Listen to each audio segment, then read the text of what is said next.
bawang. Ilalagay na natin yung ating isda, mga lalabs. Nabili ko lang ito ng malinis na yan. Ayaw ko siyang iprito kasi maninipis. Paksiw ko na lang.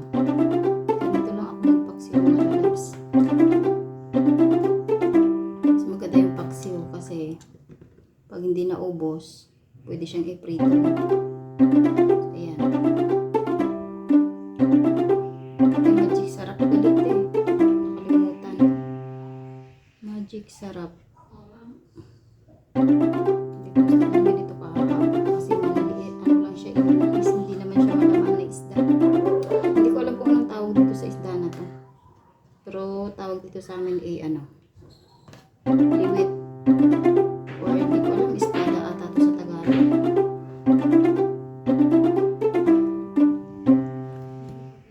Magic sarap eh. Yan, ganyan lang. Tapos, ilagay natin ulit yung ating sibuyas.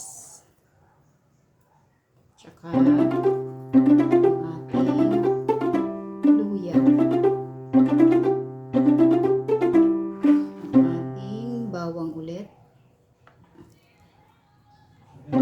Tapos, sili. Hindi man ito masyadong maanghang sili na ito, mga lalabs.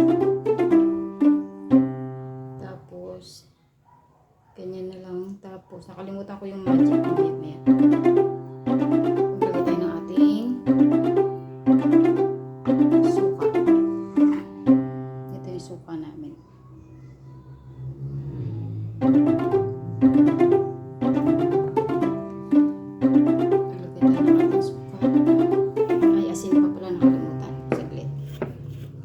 Asin.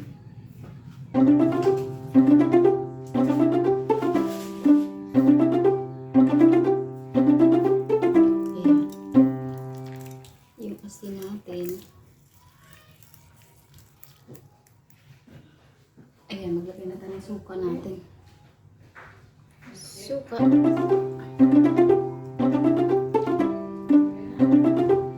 mga lalabs, suka lang ilalagay natin. Ano pa. Suka lang, sapat na. Nakalimutan yung ating magic. Maya pabili pa ako.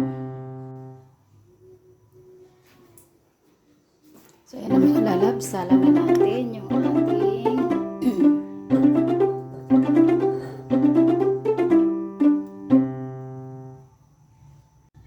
so, ito na mga lalabs yung ating magic sarap.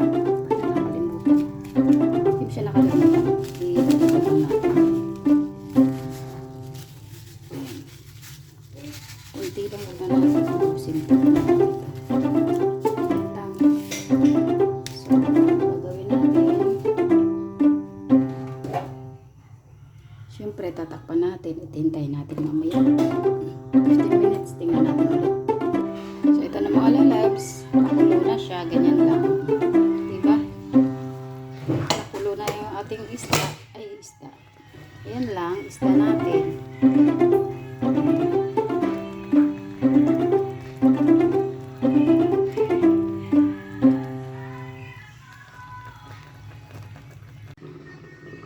Ito na mga lalabs. Yung ating paksiw. Aray, init.